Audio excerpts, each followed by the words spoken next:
Hello, everyone, and welcome once again. I will be your host for today, and thank you for joining us on another episode on a book discussion.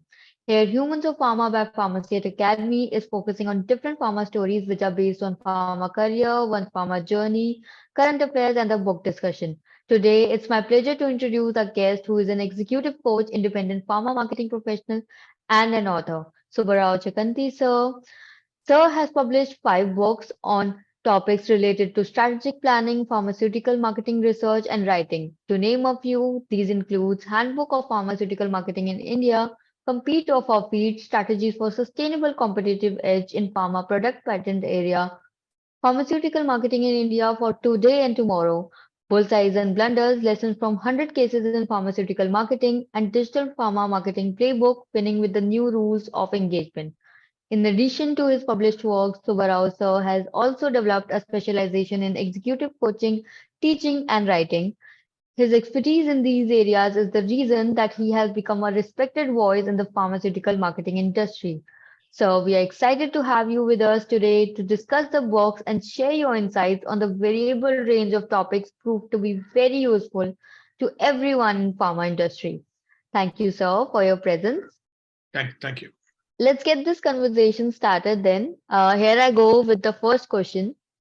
Many people are inspired, many people are educated, and everyone agrees that your books have helped pharma professionals and students become better at what they do. The question here is what inspired you to write these books? It's a long story because the inspiration has come very early in my life as far as writing is concerned, right from the school days. In fact, when I was in the school, about 3 of us, we used to run a written magazine. And later, when I just joined the work, I used to write the advertising copy for some of the awareness campaigns in the first year of my work. That was in 1967. That was appreciated. And later, somewhere in the 80s, I just wrote a few articles to the Economic Times on pharmaceutical marketing area. A couple of them were published. And the first time and I always felt there was this lack of literature, published literature in the area of pharmaceutical marketing, except for one book, the Pharmaceutical Marketing Concept, Cases, and Strategy by Professor Mickey Smith in the US. That was the only book which is available. Even today, it is a very authentic publication. And in those years, there was only one book. That was it. So I always felt there was a need. So therefore, I started compiling the notes for my own learning and other things as while working. Somewhere in 1987, I just started to attempt to write a small book, 87, and I completed it by 89. By the time it has become a voluminous book, that was Pharmaceutical Marketing in India, Concepts, Cases, and Strategy. That was the first book in 1990. That was the first sectorial book on pharmaceutical, except in the US and the regulated markets. This is the only book available anywhere in the emerging markets in Asia Pacific. There's no other book. The book went into many reprints and 3 editions. And then in 2018, the new avatar, thoroughly revised and updated edition, Pharmaceutical Marketing in India for Today and Tomorrow, has come out. And that's completely updated, whose content is more than doubled with about 770 pages of content. Which is contemporary, which is useful for today and even tomorrow, because even the latest technologies are introduced in that. The inspiration has come from me when I was working with Glaxo. It is GlaxoSmithKline now. Professor Tarun Gupta, who is a legendary man and a professor, great teacher, and a pioneer in pharmaceutical marketing, was our marketing head at the time. I was inspired for them. He was my role model, because apart from really, I never seen any other marketing head taking so much of interest in training and development of talent in the company. He used to be present in every single training program full-time, despite his huge responsibilities. And he has groomed so many managers and given it to the industry. And he used to write articles to Business World and other magazines, and also to internally the notes that what he has used to give us in small booklets and articles has inspired me thoroughly, because he has got a very, very unique gift of explaining the difficult concepts in a very simple form. So thought of emulating it. And ever since, I really started not imitating, but to be really like him in terms of writing, the style of writing. He has inspired me. And in fact, one of my latest books, The Positioning brand positioning in pharma. He introduced the positioning concept to the Indian pharmaceutical industry in 1978 in a training program. That was the first time the concept of positioning was introduced to Indian pharmaceutical industry. So he's the inspiration. And since then I started writing. And the book has been very well received. It was in 1990. There's hardly a pharmaceutical company which did not have this book in their library. And when I met subsequently a number of managing directors, they have shown me the copy that they had with them. It was really a gratifying experience that inspired me further to write more on that. So therefore, I choose a topic about which there is a strong felt need and about which there's very little information out there for ready reference for any other manager and student. You really are an inspiration to many. This proves that. Going to another one, your book, Digital Pharma Marketing Playbook, Winning with the New Rules of Engagement, is implying that the multi-channel marketing strategy that the pharmaceutical business has historically used has a majority of static channel as opposed to dynamic ones. And the increasing expansion of internet has resulted in the huge increase in the number of channels. Would you please elaborate on that? See, the multi-channel marketing, most of the channels were static, because pharma has always thrived in an environment of multi-channel marketing. Like, for example, the detailing, face-to-face detailing by the representatives is one channel. The direct mailers was another channel. Conferences and congresses, participation by the companies is another channel.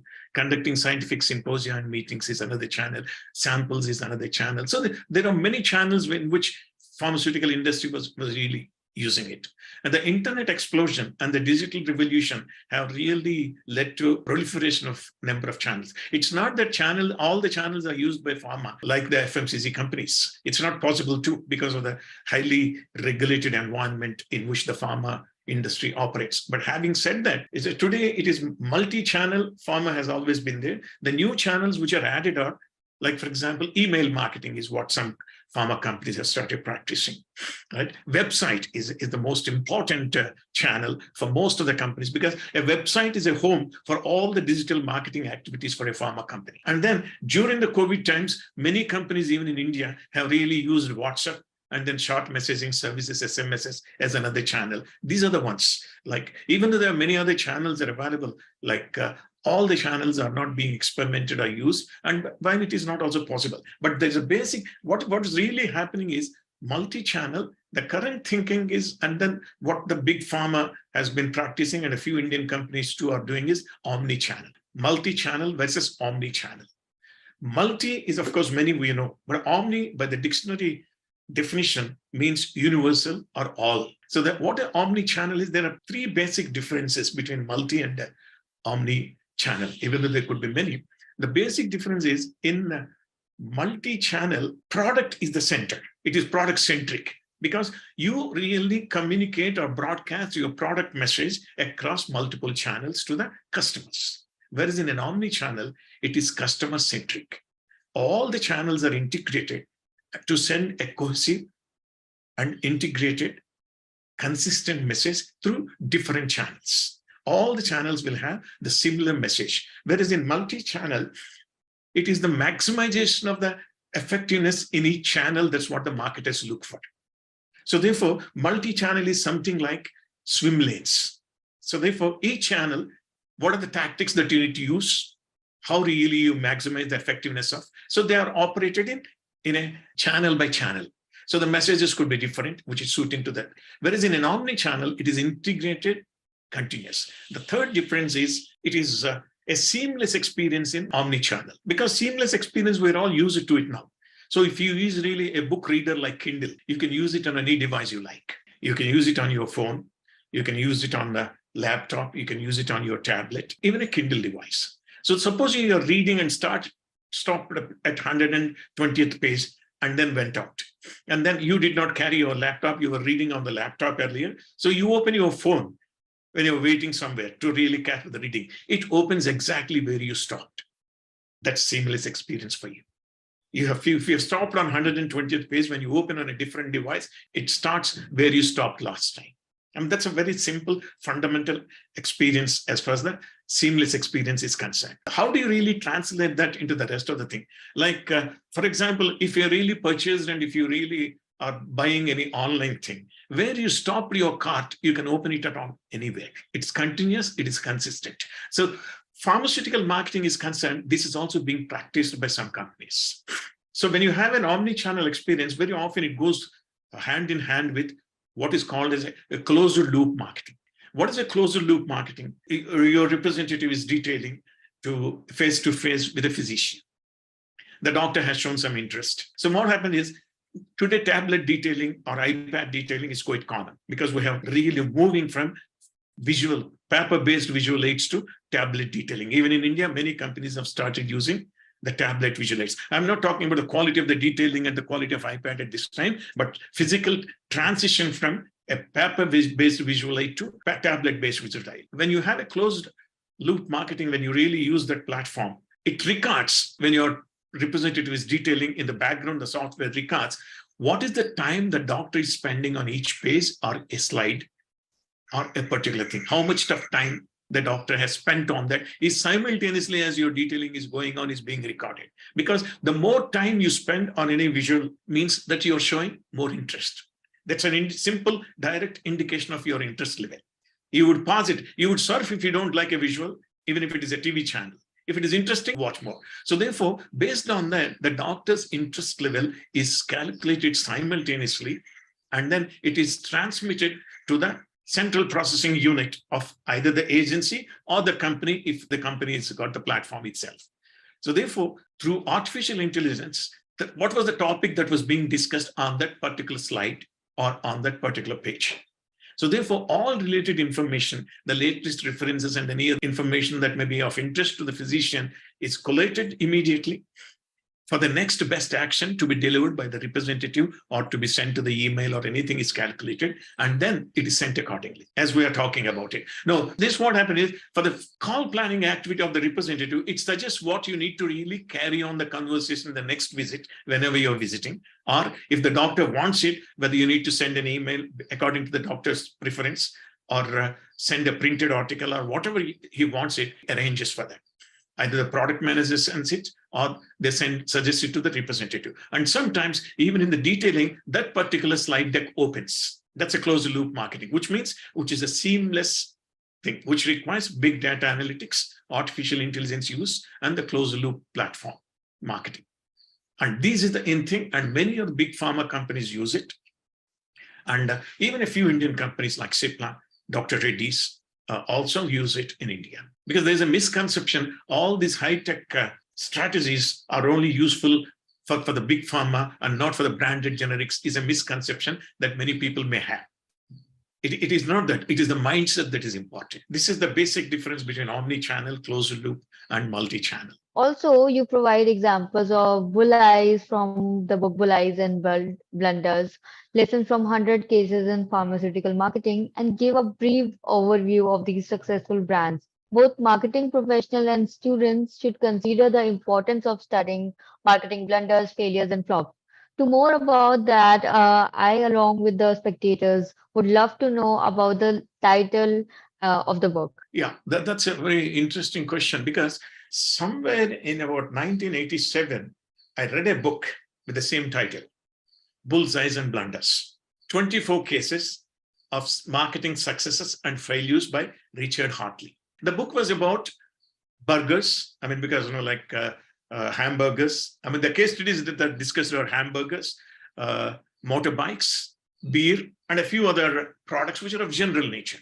Very interesting concept, because how the companies succeeded, what made them fail. So that marketers should know what works and what doesn't work. That will give you a broader perspective of what we need to do to really succeed in strategic formulation. I did not realize that I would be writing a book with the same title at that time when I read it in 1987. 40 years later, in about 2018, I started writing, even earlier, compiling, because it takes a lot of time to compile 100 cases. It took about 2 years or something like that, but somehow 2019, I published this book. So when I was thinking of the title, suddenly it has come off, I remembered this title when I just was compiling the titles, because what the Bullseyes and Blunders is structured in about 10 topics. I'll just show you, if you really want, what the book entire structure, if it is okay with you.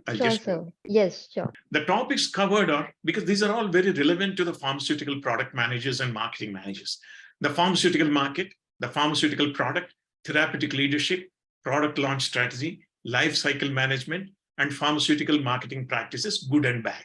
Now, the figures in bracket indicates, like, for example, the pharmaceutical market has got about 14 cases to illustrate, and the pharmaceutical product has got 35 cases. The therapeutic leadership has got about 6 cases, product launch strategy about 5 cases, life cycle management 5 cases, pharmaceutical marketing practices, good and bad, about 9 cases. Disease branding is about 12 cases. Blue ocean strategy, which is also related to product positioning and differentiation in value, is 4 cases. Pricing strategies, about 4 cases. And pharma and social media, about 6 cases. And then the book concludes with key insights and lessons from these 100 cases.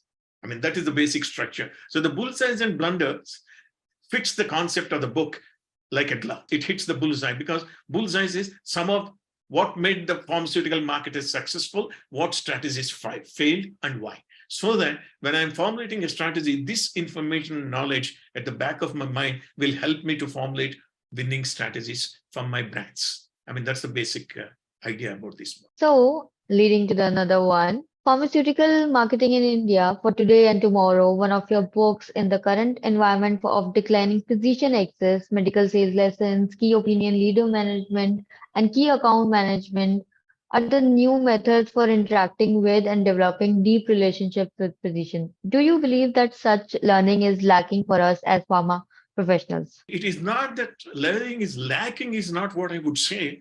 Like, for example, these new concepts and other things are not really new as far as the big pharma is concerned. Like when you're talking about key opinion leaders and other things, it was in 1967, for the first time, Upjohn and Company in the US has created a position called medical science liaison. That was the first time, 1967, for their product tolbutamide, which is an anti-diabetic, an oral hypoglycemic agent.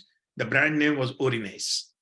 Now, they just felt the need that they have to really win and build rapport, and also bring about an awareness about the new therapies and new lines of treatment and therapeutic options to the thought leaders and key opinion leaders through medical science liaison, so that a peer-to-peer learning, because a sales representative or a pharma sales representative or a medical representative, however knowledgeable he is, you cannot really have a peer-to-peer discussion with a physician.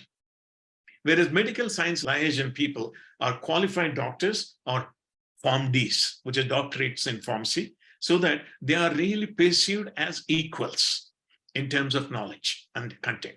And similarly, their knowledge level is also will be significantly higher than that of a sales representative. Apart from product knowledge, even the disease knowledge, they will have a thorough idea and understanding. So they started. That has become, and the rest of the industry later caught up. Now, in branded generics markets, the reason is whenever you are introducing a new breakthrough product, a research-based drug, a new molecule for the first time, now what happens is a lot of scientific information and clinical papers need to be discussed and clinical insights to be given to the leading physicians. Probably in branded generic markets, what happens, this information is already generated by the original innovator. So probably those papers are being used and studied and understood and being presented. So therefore, they did not feel the necessity for that. And that's the reason why probably they were not having a medical science liaison as a very important function in countries like India. But having said that, even in the 80s, early 80s, some of the companies have started using this function, not medical science liaison, but using the key opinion leaders and thought leaders. What they used to do is they used to really give all this scientific information to the key opinion leader and used to conduct symposia, product-based symposia or therapy-based seminars, key opinion leaders and thought leaders to the rest of the physicians in multiple locations across the country in each state. Companies like Torrent, Sun Pharma, later Zydus, Dr. Reddy's, and many others, they just followed the suit. But Torrent was in the 80s because they were the first company to introduce many new molecules in India in the early 80s. That's the reason why the symposia planning and using the key opinion leader concept has started with them. And later onwards, every specialty pharmaceutical company started using it whenever they use it. So therefore, the concepts are not new. But medical science liaison not the scale, because medical departments occasionally sending queries is different. That medical science liaison people meeting the doctors are always available to the physicians for their queries, and then discussions on therapy as well as the clinical papers were much higher on a scale because of the drug discovery programs that they had, and then the new molecules that the companies were introducing. It's more. It's a question of scale, but the need is existing. But in India, key opinion leader concept is being followed even today by some of the companies, not all the companies, because most of the companies, what happens is when you say pharmaceutical companies, there are not too many companies which follow this. There are many companies which are into a purely a transactional model nowadays. And that is the reason why, and then many people probably feel that there is no necessity for the information. Today, the kind of a quality of interview that we get representatives in a doctor's clinic also is very insignificant. You are not getting any detailing time. Like recently, I just happened to talk to about 10 specialists in 2 cities. I'm just informal. I mean, to really keep me up to date on this. When I just talk to them, and these are some surgeons and cardiologists and neurologists, etc., about 10 to 12 people. How do you really rank the detailing of the companies is what I just wanted to know. Is it detailing? They asked me. Who heard a detailing? I haven't been detailed in the last 8 to 10 years is what these leading specialists say. They were not detailed to in the last 8 to 10 years is what the statement that I just heard very recently, just about a couple of months ago. Now that shows. So, but having said this, these concepts are not only important, they really can really help build the image and the standing of that, the scientific profile and the nature of a company. So therefore, these concepts must be really practiced by any pharmaceutical company. How they do it and other things, they should really figure it out by depending upon that. But definitely there is a need about it. It's not the lack of knowledge. People are aware. I mean, this concept. Key account management also is an evolving function in India. It is there. It's most of the people think that it's institutional selling. There's more to key account management. There's institutional selling or managing just big accounts. Every company has got an approach towards managing your big accounts. But what happens in a real key account management, all the functions, relevant functions inside a company should have an integrated communication approach to really convince the healthcare providers, be it the institutions or insurance companies, about what they can offer in terms of value. In the highly regulated markets, what is really happening is people are not really looking at cost containment. They are really looking at more value that is being provided. What is the value that your therapy can give me? What is the cost saving that a hospital or a healthcare provider can achieve by really switching over to your medications, a disease management approach. Like, for example, the cost per person per treating hypertension in my hospital can come down by this much if you use this basket of products or this basket of therapeutic solutions I have. It is at that level key account management can evolve into. Not really a discount-based thing and then giving a quantity-based discount to a hospital or a rate contract method. Right, true, sir. But really, I speak for everyone here that your words are highly valued for anyone in the field. Moving on, when keeping track of how many of your books are imparting knowledge, one must keep records.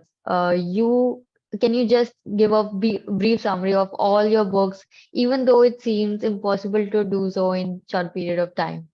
I'll just give a quick summary of that, because I just made a small presentation because Sure, the sir. titles are so many, it's difficult to remember. So I know even at the cost of being branded as self-promotion, I venture to show you this. I normally don't want to do that, but I had to just give you the outline because each book, what it really means and what it contains.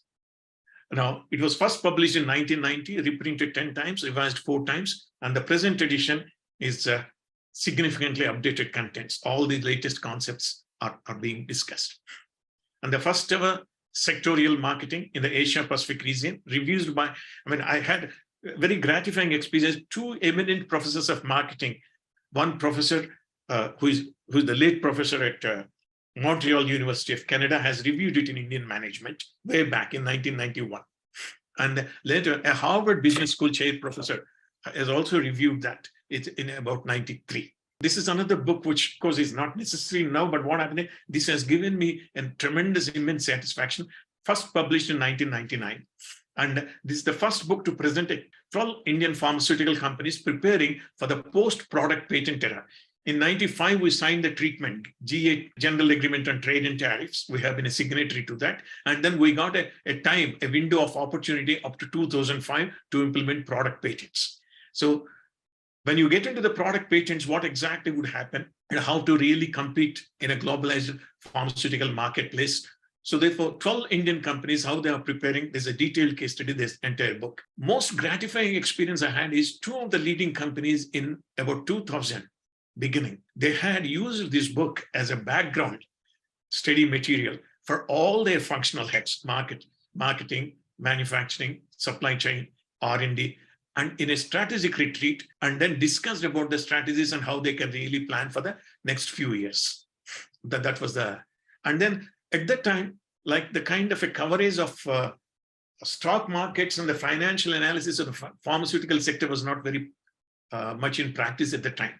So therefore, a number of stockbroking companies have also used this book to really, because the book presented a model of a qualitative analysis of evaluation matrix, of ranking the companies and what exactly that you need to look for in evaluating a company in its preparedness to really meet the post-GATT challenges. And another thing is this, another one, the book was an experiment in direct mail marketing.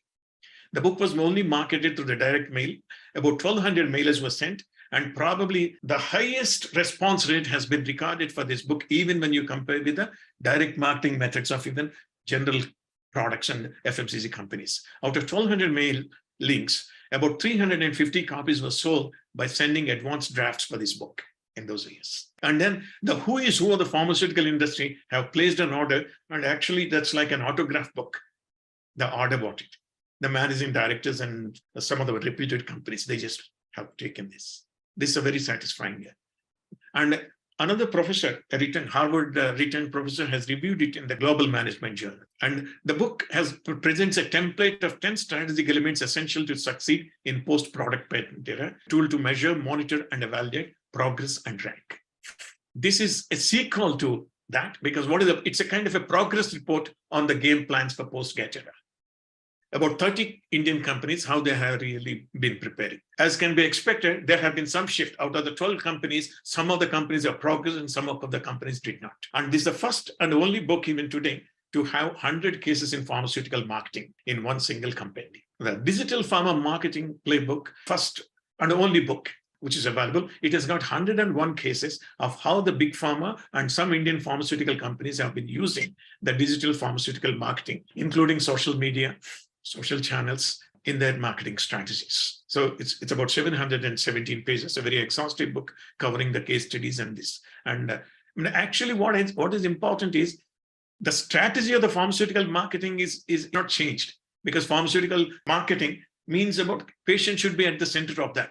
But what is important is that this technological revolution is affecting the way in which pharmaceutical companies' productivity can be improved, and the rules of engagement are being changed, with the digital natives becoming more and more in the society. The topics that are covered are challenging times, challenging rules, changing rules. Digital revolution, there are about 9 cases about it.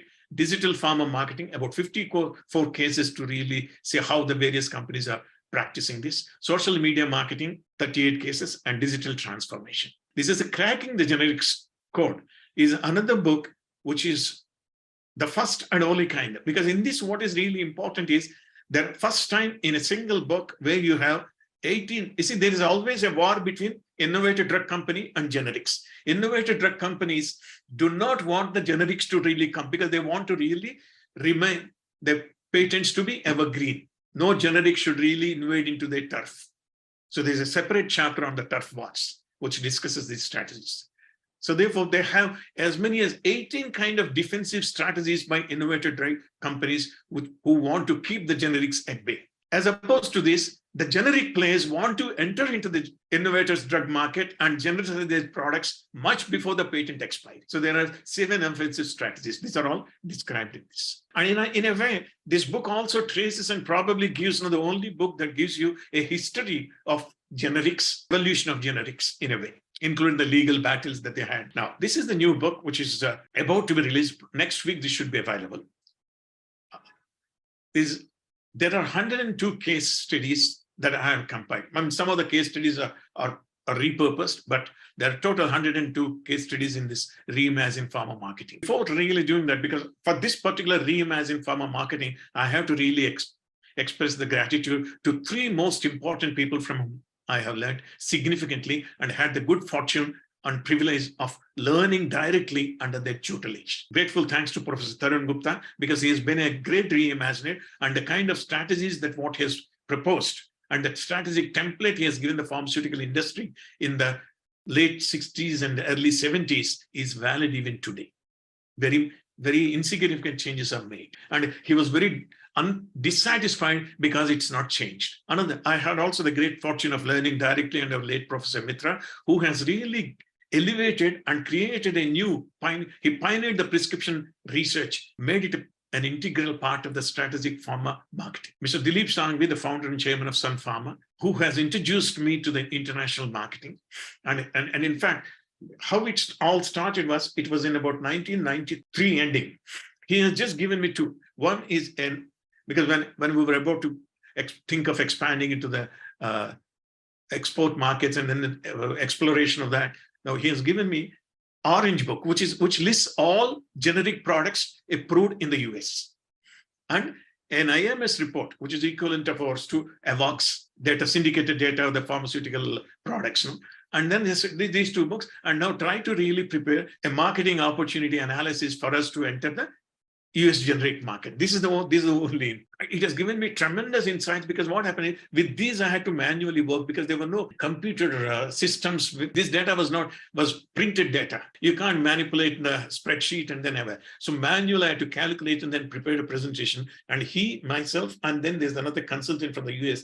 Three of us locked ourselves in for about 2 days in closed doors and discussed about it. I made a 2-day-long presentation about what are the opportunities, giving the details of the market and other things from that. That has given me an insight and understanding and analyzing. I got insight into how to really analyze in terms of opportunities with scarce data, with what little that you have. If you can really do that in today, it will be much easier to really analyze and then explore the opportunities. And I learned significantly from that, because he's the greatest marketing man I have seen. Why reimagine? The first question. Digital disruptions are offering superior customer value proposition. Now, to really put it in simple words, what is really happening is all of us are being pampered by the multi-channel marketing and the technology revolution. Like today, hail taxi, Uber and all. You don't have to really own a car. And you don't have to really know a place. Anywhere in the world, you can go and be on yourself with this app on your mobile. The simplicity and the convenience, we are getting used to it. Amazon, and of course, Flipkart and many other local variations, but Amazon being the pioneer and the giant that it is. Purchasing everything at a click of a button, you can have anything in your house. And then even the food delivery systems like Swiggy and Zomato across the world. I mean, you look at the kind of a convenience and then comfort of your own, in comfort of your own home, and Netflix. I mean, they really changed and revolutionized this, because all these things are pampered because to expect great customer experiences. So similarly, and then all of us, even when we put on the cap of a patient, because when we are not well, we expect similar services from healthcare too. Because if other industries I'm getting this kind of a convenience, why can't I get it a healthcare? Because the new digital natives who are coming into the society and the increasing numbers are expecting the similar services. That's the reason why today it was not heard of in healthcare, because when you go to a hospital or a doctor's clinic, no matter what, you had to wait, you had no option. Today, we are not as patient. I'm saying generally majority of them in urban cities, in some small remote places and other things, this may not be possible, but we're going that way. Today, research clearly shows that people are not interested in waiting extra long. And even in the doctor's waiting room, they're really looking for who are the other physicians available. And their ratings and reviews are available today online. You're evaluating before you meet a physician. Previously, it was only word of mouth and your neighbor giving a recommend. And secondly, there are also some of these younger patients would not like to visit a doctor if he's not open to a WhatsApp message or an SMS message or a video call. They would change the doctor rather than that. So therefore, all these are changing, forcing the pharma companies also to create, because it's no longer the product that matters. It's not just the service, it is the experience. It is the customer experience that counts. So everybody is looking for that. So therefore, if these are the changes, and secondly, if patients are becoming digitally savvy, if they're available on multiple channels, and if physicians are available on multiple channels, should not the pharmaceutical industry be also within? That's a simple logic. And secondly, for the first time, the physician access is becoming difficult for most of the companies. In the US, for example, physician access has come down by 50%. There are many hospitals and large group practices that say medical representatives cannot have an interview with them. They don't have. In India, while we don't have that kind of a physician access problem, we have different kind of access problem, which is gradually seeping in. If we are not aware of that, we will also be caught for a root shock, maybe some years later. Now that is like, for example, they're giving specific timings. They're giving only certain days, and they're giving only certain number of representatives, 4, 5, or 10 will be seen. And then in some large corporate hospitals, they meet in the parking lots and not in the hospitals. These are all the access restrictions. And then when they do that, they're also putting the notice board, no representatives should not open their visual aid. They have to just tell their brand name and go. These are all the access restrictions which are happening. So therefore, what is the alternative that I have to really reach them is what companies need to think about it. So therefore, and then COVID has virtually brought even this limited access or restricting access to a grinding halt. Suddenly the industry has found out and then realized it remote contact and digital connections can be made. And then they quickly made a switch over, whether it's WhatsApp, whether it is email, whether it is a video call, whatever that they made. So therefore, a crisis has really suggested that it is possible to really think of options. And therefore, the digital initiatives have got a big wake-up call. And most of the companies have started in a small way, depending upon the size of the company, their attitude towards digital transformation. Everybody has initiated and accelerated this pre-existing trend. That is the necessity. Like, for example, what are the guarantee that we will not have another crisis tomorrow? Should we really be preparing only when a crisis comes, or should we be ever ready? And that is the reason why it is time to reimagine now, because we learned a lesson from COVID. Even the post-COVID days, there's nothing like back to normal. It will always be a new normal. So therefore, how do we really reimagine? We need to really reimagine our marketing model, reimagine every element of our marketing mix, whether it is product, place, price, or whatever it is. Now, product and place, why is the place? Marketplace is changing. Telemedicine is really gaining ground. Today, video calls are becoming common, and teleconsultancy services also are increasing, even in India, and many other things taking place. So should we not really, what is it that we can do is what we need to think, explore, and be prepared so that we are future ready. So no matter whatever crisis comes, we are ready because we have all the options worked out. The reimagination, the need for it is more than ever. And COVID has really given us a big wake-up call. And that's the theme of this book. COVID-19 pandemic and the new normal, increasing healthcare consumerism, rapidly changing customer expectations, rapidly evolving technological environment. So therefore, the chapter 1 covers a number of topics. Reimagine the pharmaceutical marketplace, reimagine the pharmaceutical product, reimagine the pharmaceutical price, reimagine everything, reimagine the patient, reimagine the pharmaceutical representative, and customer experience. And the chapter 2 is technology, how pharma can harness the power of emerging technologies. Artificial intelligence, machine learning, augmented, as applied to pharma market. Mind you, it is not about artificial intelligence in general. These are all as applied to pharma marketing today and tomorrow. Virtual reality, Internet of Things, chatbots, digital voice assistants, electronic health records, telehealth, digital therapeutics, 3D printing, agile marketing in pharma, big data and analytics, and real-world data and evidence, blockchain in pharma, design thinking, scenario planning, cloud computing. There are about 22 case studies how pharma companies are leveraging these technologies. Chapter 3, reimagining the stakeholder engagement, winning with the rules of new rules of engagement.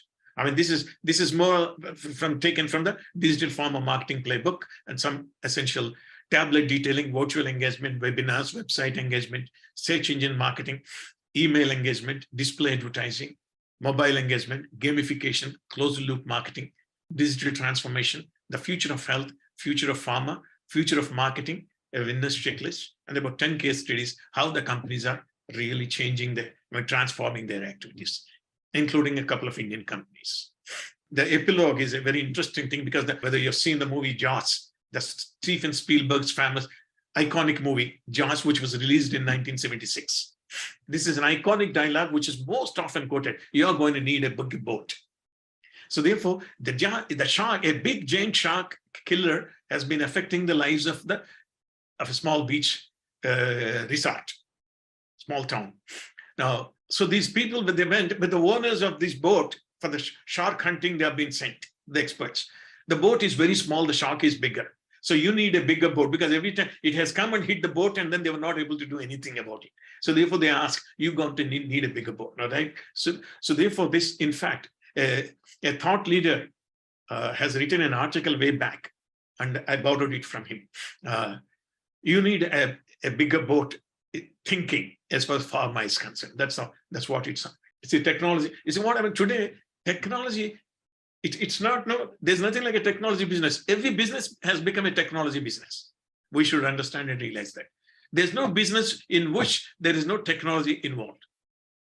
Look beyond the traditional talent pool because we need new talent when you have a new technology. Embrace the technology, become smart about the data, embrace consumerism, and broaden your organization's definition of health. Like, for example, like Theodore Levitt, the professor emeritus of Harvard Business School, marketing, he wrote in 1964, or around that time, 62, an article called Marketing Myopia, which is a classic. Even today, it's very relevant.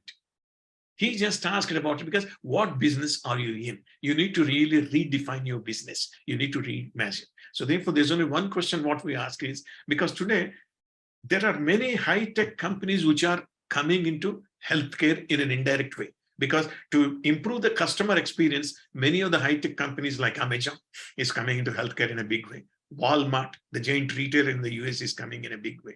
You know, if Walmart comes, there's no reason why Mukesh Ambani won't come into that in a few years from now.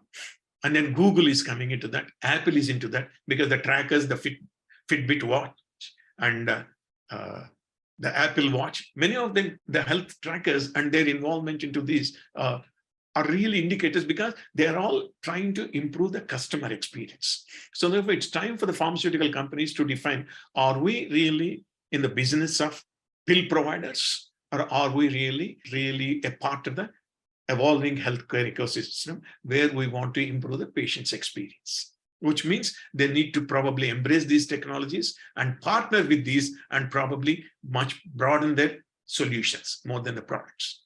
It's possible there could be many skeptics and who say all this is theory. It's only for the big pharma companies and the countries which can afford, not like a country like India.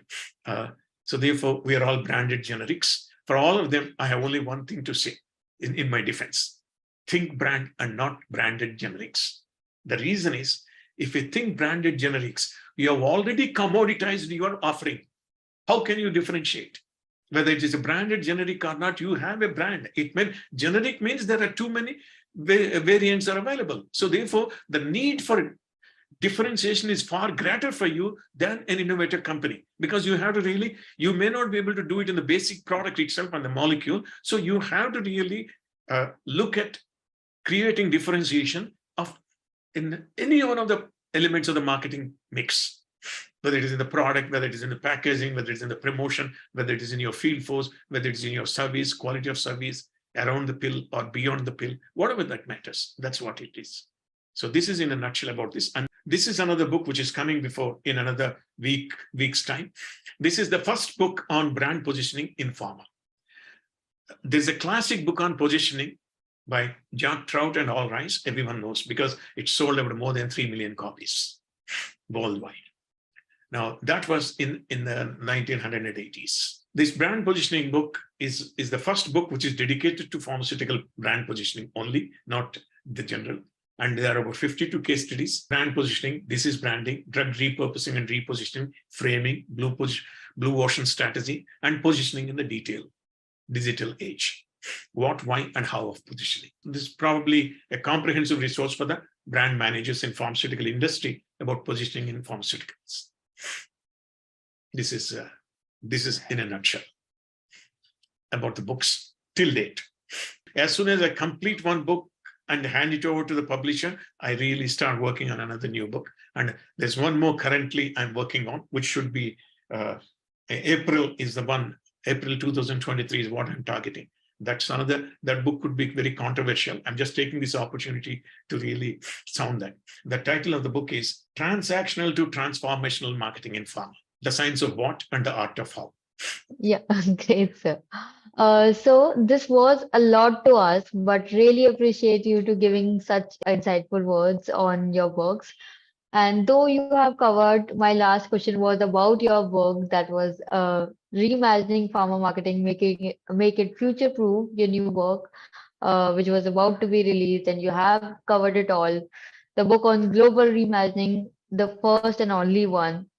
Thank you for sharing the details about the readership and potential of this work for pharma professionals. It sounds promising and hope this book sees a lot of success and proves as impactful as every book of yours. Thank you. Now, with the ending note, we have gained a lot of knowledge from you today and the books. Subba Rao, sir, I want to thank you for being here and for taking out the time out of your busy schedule. With the book discussions tomorrow, today, and coming in the future, just remember everyone that learning never exhausts the mind. And I say this every time, but yes, for everyone who is watching, I hope you enjoy this episode. Reach out if you have any suggestions for future episodes by connecting with us on LinkedIn and other social media platforms at Humans of Pharma or by email us at humansoppharma@pharmacy.com. Until then, bye. Any last words from your side, sir? No, thank you very much for the opportunity that you have given to talk about my books to humans in Pharma and Pharma State Academy. You're doing a great work, and thank you very much. Thank you, sir. Thank you so much.